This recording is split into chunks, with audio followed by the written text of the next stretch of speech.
हाँ जी, तुहाडा स्वागत है पंजाब स्टडी सर्कल ते। नैशनल लैवल ते स्टेट लैवल के पेपरां की तैयारी पंजाबी विच करन लई इस चैनल नूं सबसक्राइब करो। असी अज मैंजूरेशन दी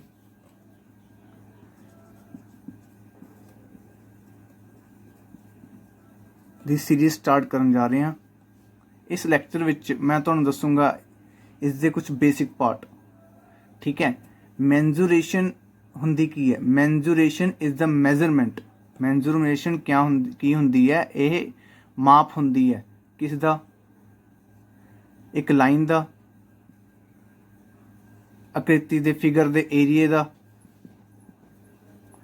ते उस दे वॉल्यूम दा। वॉल्यूम मतलब घिनाव, उस विच कितनी चीज़ आ सकती है, उसका माप हुंदी है। क्लीयर है? मैंजूरेशन विच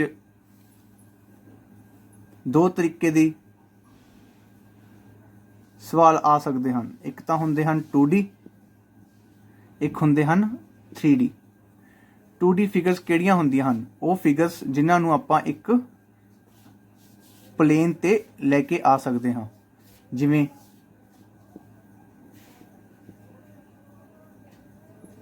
ट्रायंगल,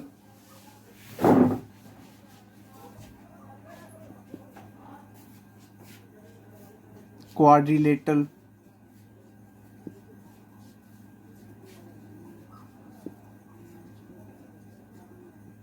सर्कल ते पॉलीगोनल्स।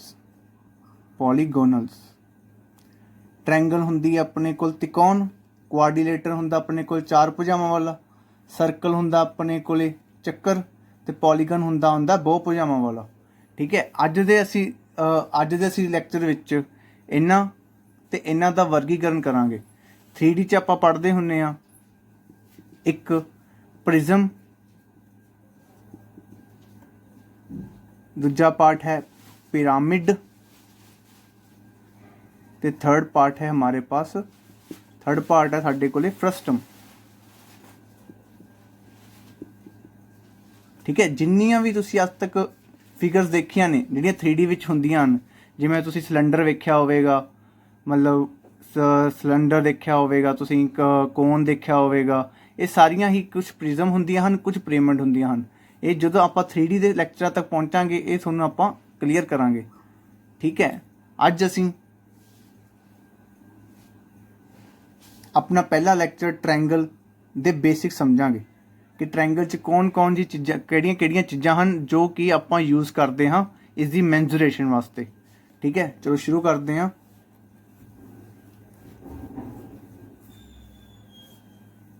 ट्रायंगल,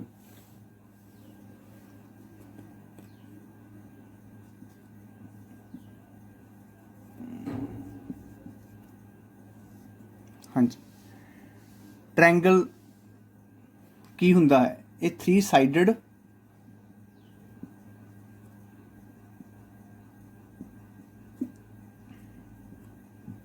क्लोज्ड फिगर हुंदी है। 3 भुजावां वाली बंद आकृति नूं ट्रायंगल कहा जाता है। ट्रायंगल दा आपां पहला part is the area. Triangle दा एरिया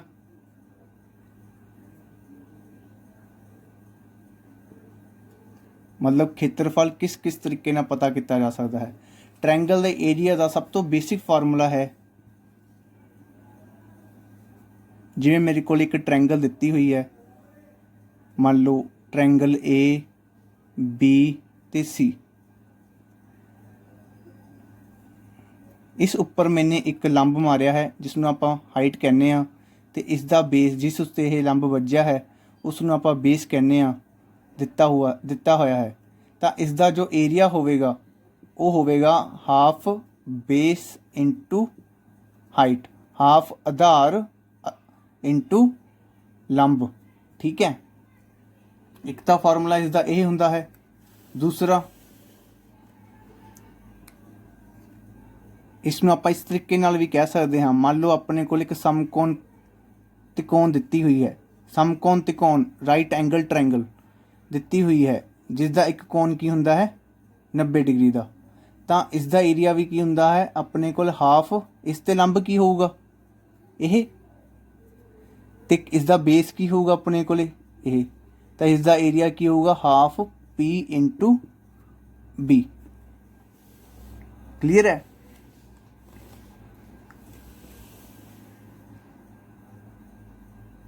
ठीक है, चलो हुण आपां अगे वधदे हैं।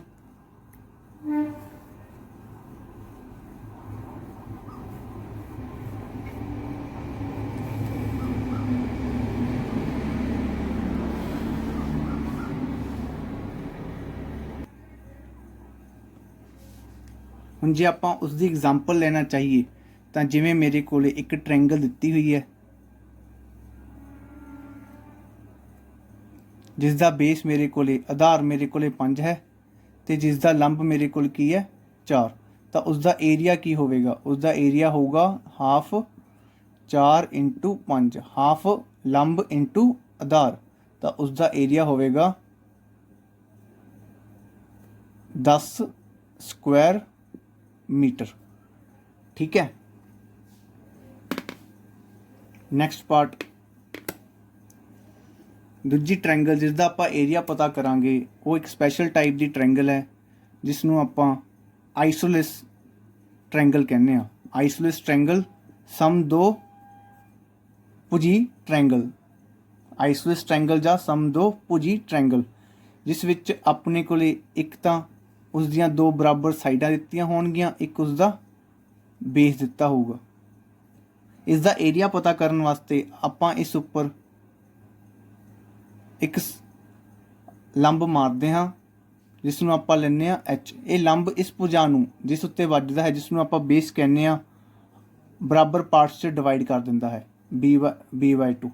तो आपां नूं पता है कि यह एक राइट एंगल ट्रायंगल है। तो आपां एक छोटी क्लासां विच पढ़िया है कि जे राइट एंगल ट्रायंगल होवे तां उस विच की रिलेशन हुंदा है? बाय पाइथागोरस थ्योरम हाइपोटेनस दा square is equal to perpendicular दा स्क्वेयर प्लस बेस दा स्क्वेयर। हाइपोटेनस दा काम कौन कर रहा है? ए, तो ए दा स्क्वेयर परपेंडिकुलर H दा स्क्वेयर बेस यानी कि B/2 दा स्क्वेयर। तो की बन जाएगा ये ए स्क्वेयर, ये बन जूगा B²/4 is equal to H square is equal to 4A² minus B² upon 4 is equal to H square. तो H की होगा अपने कोले root of 4A² minus B² upon 2। ठीक है, तो इसका एरिया पता करने लिए आप लिखांगे कि किसी भी ट्रायंगल का एरिया की हुंदा है हाफ लंब इंटू आधार। आपने लंब कढ़िया है, कितना है? लंब है अपने कोले H is equal to 4A² minus B² upon 2।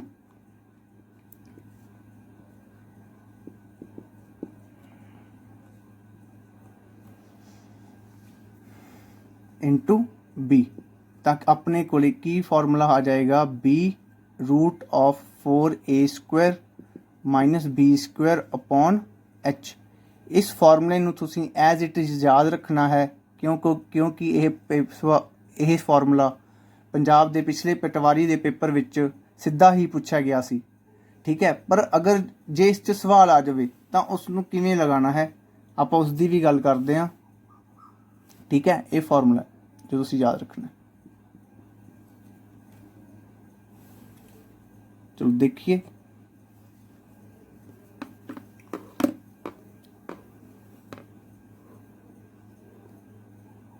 मान लो मेरे को जो भुजावां हन की हन, यह 5 है, ये भी 5 है, यह कंप्लीट 8 है। तो यह भुजा इस भुजा नूं बराबर पार्ट्स डिवाइड कर देगी तो यह होगी 4। तो जे पाइथागोरस लावांगे तो 5 का स्क्वेयर 4 का स्क्वेयर प्लस H का स्क्वेयर। तो H का स्क्वेयर कितना आएगा? 25 माइनस 16, H का स्क्वेयर आएगा अपने को 9। तो H कितना आ जाऊगा अपने को प्लस का 3। तो हाइट कितनी हो जाएगी? 3। तो अपने को एरिया सीधा ही आ जाएगा हाफ 3 इंटू 4। तो कितना एरिया आ जाऊगा अपने को? 6 यूनिट स्क्वायर। क्लीयर है? हुण आपां अपनी अगली ट्रायंगल इक्विलेटरल ट्रायंगल पढ़ांगे। Equilateral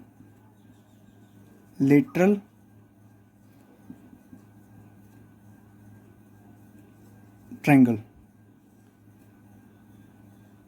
समभुजी triangle. इक्विलेटरल ट्रायंगल किहड़ी हुंदी है अपने कोले? समभुजी ट्रायंगल। जिवें मैंने एक ट्रायंगल लिती, ट्रायंगल ए, ट्रायंगल बी ते ट्रायंगल सी, जिसदी ए साइड की अपने कोले ए साइड भी की अपने कोले ए ते ए साइड भी की अपने कोले ए। ठीक है, तो तुसी याद रखना है कि इक्विलैटरल ट्रायंगल का एरिया अपने कोले √3/4 ए स्क्वायर हुंदा है। एक किस च याद रखनी है कि इक्विलैटरल ट्रायंगल का जिहड़ा लंब हुंदा है एच, उसकी वैल्यू अपने कोले √3/2 ए हुंदी है। देखो किवें, आपां नूं पता है यह भुजा आ वाली भुजा नूं दो बराबर पार्ट्स डिवाइड कर देगी, तो ये भी a/2 हो जाएगा तो ये भी अपने कोले a/2 हो जाएगा। तो इस ट्रायंगल च ए एंगल 90 डिग्री का है, तो आपां इस ट्रायंगल च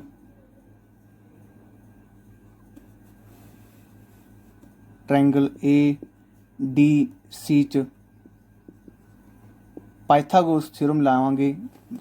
पाइथागोरस थ्योरम की कहती है कि ए दा square is equal to H दा square plus A square by 4। तो एच दा स्क्वायर की आ जाएगा A square minus A square upon 4। तो एच दा स्क्वायर आ जाएगा अपने कोले 3a स्क्वायर अपॉन 4। ठीक है, तो एच की आ जाएगा अपने कोले, एच आ जाएगा, दोनों पासे मैं स्क्वायर रूट ले लेना, तो की आ जाएगा √3/a अपॉन 2। तो तुसी याद रखना है कि जो समभुजी ट्रायंगल का लंब हुंदा है, इक्विलैटरल ट्रायंगल की हाइट हुंदी है, वो कितनी हुंदी है? √3/2 ए।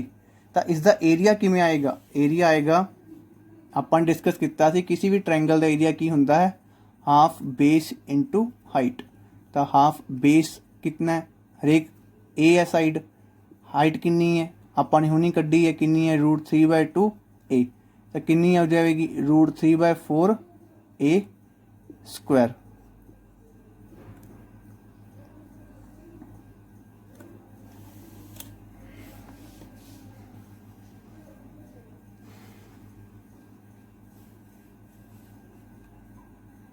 ठीक है, तो की याद रखना तुसी याद रखना है कि इक्विलैटरल ट्रायंगल का एरिया की हुंदा है √3/4 ए स्क्वायर, तो उसका लंब की हुंदा है √3/2 ए। ये चीज़ां तुसी अपनी कापी विच नोट करते चाहिए, चाहे प्रूफ नोट ना करियो, पर यह रिजल्ट्स तुहानूं एज इट ही नोट करने होणगे।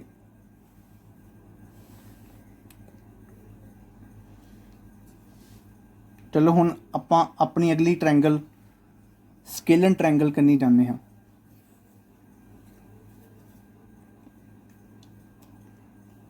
स्केलन ट्रायंगल,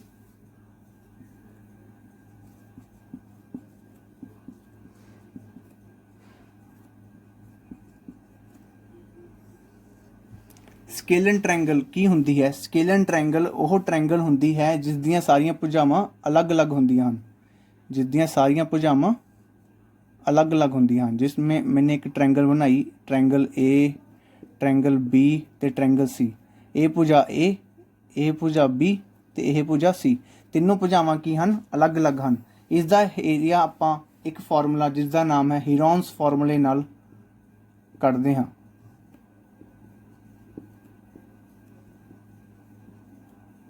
हीरोन्स फॉर्मूला की कहता है? इस विच एक चीज़ डिफाइन की गई है जिसनों आपां सैमी पैरीमीटर कहने हाँ। वो हुंदा है अपने कोले पैरीमीटर दा अद्धा। तो किसी भी ट्रायंगल का पैरीमीटर कितना हुंदा है? तीनों भुजावां दा सम। क्लीयर है? तो की हो जाएगा हीरोन्स फॉर्मूला की होगा अपने कोले? हीरोन्स फॉर्मूला है area of triangle is equal to S minus A, S minus B, S minus C, जिथे एस की है अपने कोले? सैमी पैरीमीटर, ते ए B ਤੇ C ਕੀ ਹਨ? ਭੁਜਾਵਾਂ। ਠੀਕ ਹੈ, ਇਸ ਫਾਰਮੂਲੇ ਨੂੰ ਮੈਂ ਤੁਹਾਨੂੰ ਇੱਕ ਐਗਜ਼ਾਮਪਲ ਲੈ ਕੇ ਸਮਝਾਉਣਾ ਹਾਂ ਕਿ ਇਸ ਫਾਰਮੂਲੇ ਨੂੰ ਕਿਵੇਂ ਅਪਲਾਈ ਕਰਨਾ ਹੈ। ਮੰਨ ਲਓ ਮੇਰੇ ਕੋਲ ਇਹ ਭੁਜਾ 13, ਇਹ 14 ਤੇ 15 ਹੈ, ਤਾਂ ਇਸ ਟ੍ਰਾਇੰਗਲ ਦਾ ਸੈਮੀ ਪੈਰੀਮੀਟਰ ਕੀ ਹੋ ਜਾਵੇਗਾ? 13 + 14 + 15 ਅਪੋਨ 2। ਤਾਂ ਕੀ ਫਾਰਮੂਲਾ ਹੋਵੇਗਾ ਇਹ? ਕੀ मान ਹੋਵੇਗਾ ਇਸ ਦਾ? 42 ਅਪੋਨ 2। ਤਾਂ ਕੀ ਹੋ ਜਾਵੇਗਾ ਇਹ? 21। ਤਾਂ ਕੀ ਕਹਿੰਦਾ ਹੈ ਆਪਣੇ ਕੋਲੇ ਏਰੀਆ ਕਿਸ ਬਰਾਬਰ ਹੋਵੇਗਾ? Root of S minus A, S minus B ਤੇ S माइनस C। ਤਾਂ S ਕਿੰਨਾ ਹੈ ਆਪਣੇ ਕੋਲੇ? 21। ਜੇ 21 ਚੋਂ ਆਪਾਂ ਪਹਿਲੀ ਭੁਜਾ ਘਟਾਵਾਂਗੇ 13 ਤਾਂ ਕਿੰਨਾ ਆ ਜਾਵੇਗਾ? 8। 21 ਚੋਂ ਦੂਜੀ ਭੁਜਾ 14 ਘਟਾਵਾਂਗੇ ਤਾਂ ਕਿੰਨਾ ਆ ਜਾਵੇਗਾ? 7। 21 ਚੋਂ ਤੀਜੀ ਭੁਜਾ 15 ਘਟਾਵਾਂਗੇ ਤਾਂ ਕਿੰਨਾ ਆ ਜਾਵੇਗਾ? 6। ਹੁਣ ਇਸ ਦੇ ਫੈਕਟਰ ਬਣਾਓ। 21 ਦੇ ਫੈਕਟਰ ਕੀ ਹੁੰਦੇ ਹਨ? 3 × 7। 8 ਦੇ ਫੈਕਟਰ ਕੀ ਹੁੰਦੇ ਹਨ? 2 × 2 × 2। 7 ਪ੍ਰਾਈਮ ਨੰਬਰ ਹੈ। 6 ਦੇ ਫੈਕਟਰ ਕੀ ਹੁੰਦੇ ਹਨ ਆਪਣੇ ਕੋਲੇ? 2 × 3। ਤਾਂ ਦੇਖੋ 2 3 ਦਾ 1 3 रूट चों बाहर आ जाएगा। 2 7 ਦਾ 1 7 रूट चों बाहर आ जाएगा। 2 2 ਦਾ 1 2 रूट चों बाहर आ जाएगा। ਐਵੇਂ ਆਹ 2 2 ਦਾ 1 रूट 2 ਚੋਂ ਬਾਹਰ ਆ ਜਾਵੇਗਾ। ਤਾਂ ਇਹ ਕਿੰਨਾ ਬਣ ਜਾਵੇਗਾ? 7 या 21 4 84। 84 यूनिट ਸਕੁਆਇਰ। ਕਲੀਅਰ ਹੈ? ਠੀਕ ਹੈ, ਤਾਂ ਆਪਾਂ ਨੇ ਸਿੱਧਾ ਹੀ ਇਹਨਾਂ ਨੂੰ ਮਲਟੀਪਲਾਈ ਨਹੀਂ ਕਰਨਾ, ਪਹਿਲਾਂ ਆਪਾਂ ਨੇ ਇਹਨਾਂ ਦੇ ਫੈਕਟਰ ਬਣਾਉਣੇ ਹਨ ਤੇ ਦੋ ਨੰਬਰਾਂ ਦਾ ਇੱਕ ਨੰਬਰ ਰੂਟ ਚੋਂ ਬਾਹਰ ਲੈ ਆਉਣਾ। ਦੋ ਇੱਕੋ ਜਿਹੇ ਨੰਬਰਾਂ ਦਾ, ਦੋ ਸੇਮ ਨੰਬਰਾਂ ਦਾ ਇੱਕ ਨੰਬਰ ਰੂਟ ਚੋਂ ਬਾਹਰ ਲੈ ਕੇ ਆਉਣਾ ਹੈ। ਜਿਵੇਂ ਆਪਣੇ ਕੋਲ ਇਹ 3 ਸੀ, ਇਹ 3 ਸੀ, ਇਹਨੂੰ ਰੂਟ ਚੋਂ ਬਾਹਰ ਕੱਢਾਂਗੇ ਤਾਂ ਇੱਕ ਵਾਰ 3। ਆਹ 7 ਸੀ, ਆਹ 7 ਸੀ, ਤਾਂ ਇਹਨੂੰ ਇੱਕ ਵਾਰ ਰੂਟ ਚੋਂ ਬਾਹਰ ਕੱਢਾਂਗੇ ਤਾਂ ਇੱਕ ਵਾਰ 7। ਉਵੇਂ ਇਹ ਇੱਕ ਵਾਰ 2 ਸੀ, ਇੱਕ ਵਾਰ 2 ਸੀ, ਇੱਕ ਇਹ 2, ਆਹ 2 ਇਹਨਾਂ ਦਾ। ਠੀਕ ਹੈ, ਆਈ ਥਿੰਕ ਮੈਂ ਸਮਝਦਾ ਹਾਂ ਕਿ ਤੁਹਾਨੂੰ ਇਹ ਫਾਰਮੂਲਾ ਕਲੀਅਰ ਹੋ ਗਿਆ ਹੋਵੇਗਾ। ਹੁਣ ਹੀ ਸਕੇਲਨ ਟ੍ਰਾਇੰਗਲ ਦਾ ਆਪਾਂ ਫਾਰਮੂਲਾ ਏਰੀਆ ਕੱਢਣ ਦਾ ਇੱਕ ਹੋਰ ਫਾਰਮੂਲਾ ਪੜ੍ਹਦੇ ਹਾਂ ਜੋ ਕਿ ਆਮ ਤੌਰ ਤੇ ਯੂਜ਼ ਹੁੰਦਾ ਹੈ। ਮੰਨ ਲਓ ਮੇਰੇ ਕੋਲ ਇੱਕ ਟ੍ਰਾਇੰਗਲ ਦਿੱਤੀ ਹੋਈ ਹੈ, ਟ੍ਰਾਇੰਗਲ A, ਟ੍ਰਾਇੰਗਲ B ਤੇ ਟ੍ਰਾਇੰਗਲ C। ਮੇਰੇ ਕੋਲ ਇਹ ਐਂਗਲ ਦਿੱਤਾ ਹੋਇਆ ਹੈ, ਇਹ ਹੈਗਾ ਆਪਣੇ ਕੋਲੇ ਥੀਟਾ। B ਦੇ ਸਾਹਮਣੇ ਦੀ ਸਾਈਡ ਮੈਂ B ਲੈ ਲੈਣਾ, C ਦੇ ਸਾਹਮਣੇ ਦੀ ਸਾਈਡ ਮੈਂ ਸਮਾਲ C ਲੈ ਲੈਣਾ।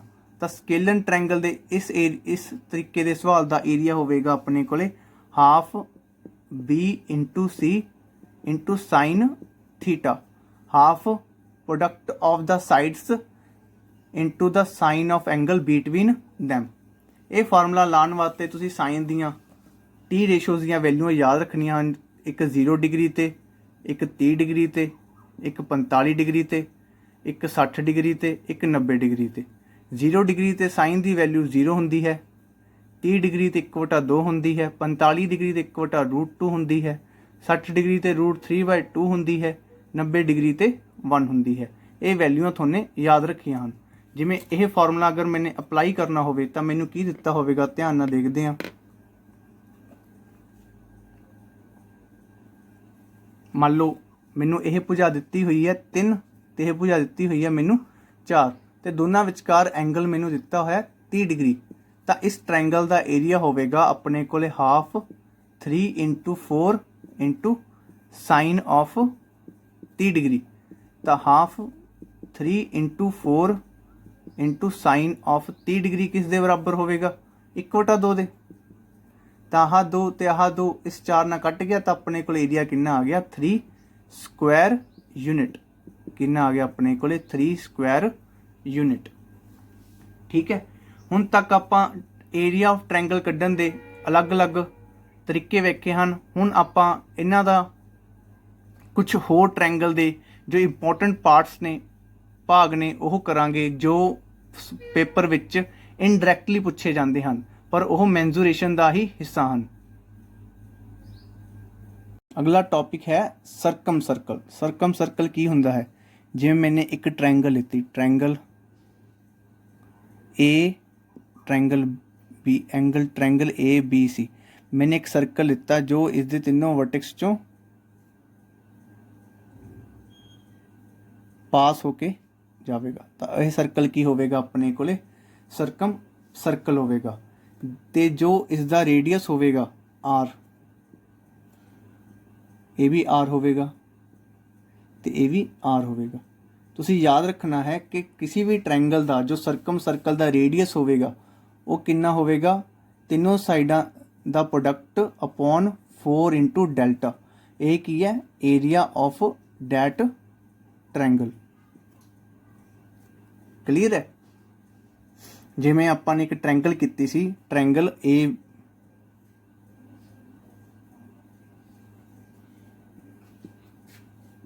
ਬੀ ਤੇ ਸੀ, ਟ੍ਰਾਇੰਗਲ ਏ ਬੀ ਤੇ ਸੀ। ਇਸ ਟ੍ਰਾਇੰਗਲ ਦੇ ਇੱਕ ਭੁਜਾ ਆਪਾਂ 13 ਲਿੱਤੀ ਸੀ, 14 ਲਿੱਤੀ ਸੀ ਤੇ ਇੱਕ 15 ਲਿੱਤੀ ਸੀ। ਜੇ ਮੈਂ ਇਸ ਦਾ ਸਰਕਮ ਸਰਕਲ ਕੱਢਣਾ ਹੋਵੇ ਤਾਂ ਮੈंने ਪੜ੍ਹਿਆ ਸਰਕਮ ਸਰਕਲ ਕਿੰਨਾ ਹੋਵੇਗਾ, r is equal to 13 into 14 into 15 into area ਕੀ ਆਇਆ ਸੀ ਇਸ ਟ੍ਰਾਇੰਗਲ ਦਾ 84। ਤਾਂ ਕਿੰਨਾ ਹੋ ਜਾਏਗਾ 7 ਇਹ 12, ਤਾਂ ਇਹ ਹੋ ਜਾਵੇਗਾ ਆਪਣੇ ਕੋਲੇ 3 ਤੇ 4 ਕਿੰਨਾ ਹੋ ਜਾਵੇਗਾ 65/4। ਕਲੀਅਰ ਹੈ। ਤਾਂ ਕਿੰਨਾ ਹੋ ਜਾਵੇਗਾ ਆਪਣੇ ਕੋਲੇ 65/4।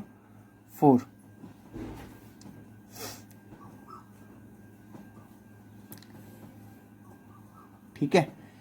ਤੇ ਤੁਸੀਂ ਪੇਪਰ ਲਈ, ਆਪਣੇ ਪੇਪਰ ਲਈ ਇਹ ਇੰਨਾ ਜ਼ਿਆਦਾ ਇੰਪੋਰਟੈਂਟ ਨਹੀਂ ਹੈ ਮੈਂਸੂਰੇਸ਼ਨ ਪੁਆਇੰਟ ਆਫ ਵਿਊ ਤੋਂ, ਪਰ ਜ਼ਿਆਦਾਤਰ ਮੈਂਸੂਰੇਸ਼ਨ ਵਿੱਚ ਇਕੁਲੇਟਰ ਟ੍ਰਾਇੰਗਲ ਦੇ ਇਨ ਸਰਕਮ ਸਰਕਲ ਦੇ ਸਵਾਲ ਬਣਾਏ ਜਾਂਦੇ ਹਨ। ਤਾਂ ਤੁਸੀਂ ਉਸ ਦਾ ਫਾਰਮੂਲਾ ਯਾਦ ਰੱਖਣਾ ਹੈ। ਮੈਂ ਬਣਾ ਰਿਹਾ, ਮੇਰੇ ਕੋਲ ਇੱਕ ਇਕੁਲੇਟਰ ਟ੍ਰਾਇੰਗਲ ਹੈ,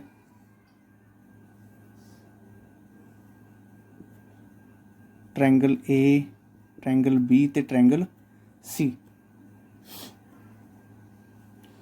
ਇਸ ਦੀ ਹਰੇਕ ਭੁਜਾ ਕੀ ਹੈ ਆਪਣੇ ਕੋਲੇ ਏ। ਤਾਂ circumcircle of equilateral triangle ਮਤਲਬ ਸਰਕਮ ਸਰਕਲ ਆਫ ਸਮਭੁਜੀ ਟ੍ਰਾਇੰਗਲ ਕੀ ਹੋਵੇਗਾ, r is equal to a upon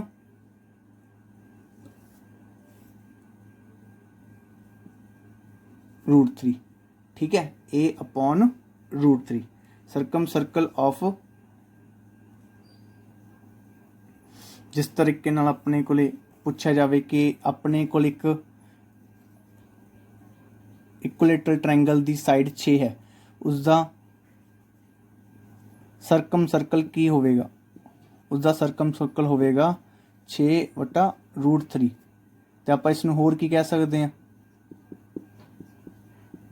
ਇਹ √3 ਤੇ ਨਾ ਕੱਟਿਆ ਜਾਵੇਗਾ, ਕਿੰਨਾ ਆ ਜਾਏਗਾ, ਇਹ ਕਿੰਨਾ ਆ ਜਾਵੇਗਾ, ਇਹ 2√3। ਠੀਕ ਹੈ। ਤਾਂ ਤੁਸੀਂ ਯਾਦ ਰੱਖਣਾ ਹੈ ਕਿ ਕਿਸੇ ਵੀ ਇਕੁਲੇਟਰ ਟ੍ਰਾਇੰਗਲ ਦਾ ਸਰਕਮ ਰੇਡੀਅਸ ਕਿੰਨਾ ਹੋਵੇਗਾ, a ਅਪੋਨ √3। ਠੀਕ ਹੈ।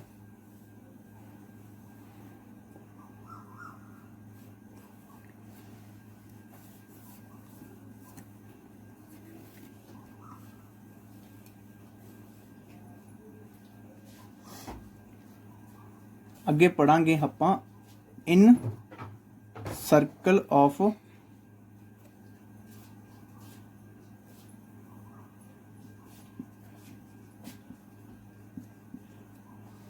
ਇਨ ਸਰਕਲ ਇਹ ਉਹ ਸਰਕਲ ਹੁੰਦਾ ਹੈ, ਜਿਵੇਂ ਮੈंने ਇੱਕ ਟ੍ਰਾਇੰਗਲ ਲੈ ਲਈ, ਟ੍ਰਾਇੰਗਲ ਏ, ਟ੍ਰਾਇੰਗਲ ਬੀ ਤੇ ਟ੍ਰਾਇੰਗਲ ਸੀ। ਇਸ ਦੀ ਇੱਕ ਭੁਜਾ A, ਇਸ ਦੀ ਇੱਕ ਭੁਜਾ B ਤੇ ਇੱਕ ਭੁਜਾ C ਹੈ। ਇਸ ਦੀ ਇੱਕ ਭੁਜਾ A, ਇੱਕ ਭੁਜਾ B ਤੇ ਇੱਕ ਭੁਜਾ C ਹੈ। ਠੀਕ ਹੈ। ਤਾਂ ਇਨ ਸਰਕਲ ਕੀ ਹੋਵੇਗਾ ਟ੍ਰਾਇੰਗਲ ਦਾ, ਇਸ ਨੂੰ ਆਪਾਂ ਸਮਾਲ r ਨਾਲ ਡਿਨੋਟ ਕਰਦੇ ਹਾਂ। ਤਾਂ ਇਨ ਸਰਕਲ ਹੁੰਦਾ ਕੀ ਹੈ, ਉਹ ਸਰਕਲ ਹੁੰਦਾ ਹੈ ਜੋ ਤਿੰਨੋਂ ਭੁਜਾਵਾਂ ਨੂੰ ਟੱਚ ਕਰਕੇ ਜਾਂਦਾ ਹੈ। ਇਹਨਾਂ ਸਰਕਲਸ ਬਾਰੇ ਆਪਾਂ ਜਿਓਮੈਟਰੀ ਵਿੱਚ ਪੂਰੇ ਬਾਰੀਕੀ ਤੌਰ ਤੇ ਪੜਾਂਗੇ, ਪਰ ਇਸ ਟਾਈਮ ਸਿਰਫ ਆਪਾਂ ਨੂੰ ਮੈਂਸੂਰੇਸ਼ਨ ਲਈ ਇਹਨਾਂ ਦੇ ਸਿਰਫ ਰਿਜ਼ਲਟਸ ਦੀ ਹੀ ਜ਼ਰੂਰਤ ਹੈ। ਤਾਂ ਇਨ ਸਰਕਲ ਕੀ ਹੁੰਦਾ ਹੈ, ਇਨ ਸਰਕਲ ਦਾ ਰੇਡੀਅਸ ਹੈ ਜੋ, ਉਹ ਆਪਾਂ ਸਮਾਲ r ਨਾਲ ਲਿਖਦੇ ਹਾਂ, ਤੇ ਉਹ ਕਿਹਦੇ ਬਰਾਬਰ ਹੁੰਦਾ ਹੈ, r is equal to del upon s। ਜਿੱਥੇ ਡੈਲ ਕੀ ਹੁੰਦਾ ਹੈ ਆਪਣੇ ਕੋਲੇ ਏਰੀਆ ਆਫ ਟ੍ਰਾਇੰਗਲ, ਤੇ ਐਸ ਕੀ ਹੁੰਦਾ ਹੈ ਆਪਣੇ ਕੋਲੇ ਸੈਮੀ ਪੈਰੀਮੀਟਰ ਆਫ ਟ੍ਰਾਇੰਗਲ। ਇਸ ਦੀ ਇੱਕ ਐਗਜ਼ਾਮਪਲ ਲਈਏ ਤਾਂ ਮੈਨੇ ਇੱਕ ਟ੍ਰਾਇੰਗਲ ਸੋਲਵ ਕਰਾਈ ਸੀ ਤੁਹਾਨੂੰ,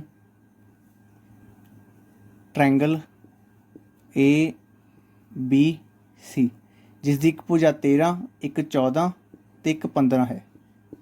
ਇਸ ਦਾ ਸੈਮੀ ਪੈਰੀਮੀਟਰ ਕਿੰਨਾ ਹੋਵੇਗਾ ਆਪਾਂ ਕੱਢਿਆ ਸੀ 21, ਤੇ ਇਸ ਦਾ ਏਰੀਆ ਆਪਾਂ ਕੱਢਿਆ ਸੀ 84, ਤਾਂ ਇਸ ਦਾ ਇਨ ਰੇਡੀਅਸ ਕਿੰਨਾ ਹੋਵੇਗਾ 84/21। ਡੈਲ ਅਪੋਨ ਐਸ, ਡੈਲ ਕੀ ਆਪਣੇ ਕੋਲੇ 84, ਏਰੀਆ 84 ਸੀ ਤੇ ਸਾਈਡ ਕਿੰਨੀ ਸੈਮੀ ਪੈਰੀਮੀਟਰ ਕਿੰਨਾ ਸੀ 21, ਤਾਂ ਕਿੰਨਾ ਆ ਜਾਵੇਗਾ ਇਹ 4, ਕਿੰਨਾ ਆ ਜਾਵੇਗਾ 4। ਯਾਨੀ ਕਿ ਇਸ ਦੇ ਅੰਦਰ ਜੋ ਸਰਕਲ ਬਣੇਗਾ, ਜੋ ਤਿੰਨੋਂ ਭੁਜਾਵਾਂ ਨੂੰ ਟੱਚ ਕਰਕੇ ਜਾਵੇਗਾ, ਉਸ ਦਾ ਰੇਡੀਅਸ ਕਿੰਨਾ ਹੋਵੇਗਾ 4। ਅੱਜ ਆਪਾਂ ਨੇ ਸਰਕਲ ਅੱਜ ਆਪਾਂ ਨੇ ਟ੍ਰਾਇੰਗਲ ਤੇ ਉਸ ਦੇ ਬੇਸਿਕ ਪਾਰਟ ਦੇਖੇ ਹਨ। ਅਗਲੇ ਲੈਕਚਰ ਵਿੱਚ ਆਪਾਂ ਇਹਨਾਂ ਉੱਤੇ ਆਉਣ ਵਾਲੇ ਪੇਪਰਾਂ ਵਿੱਚ ਜੋ ਸਵਾਲ ਇਹਨਾਂ ਉੱਪਰ ਆਉਂਦੇ ਹਨ ਉਹਨਾਂ ਨੂੰ ਡਿਸਕਸ ਕਰਾਂਗੇ। ਧੰਨਵਾਦ।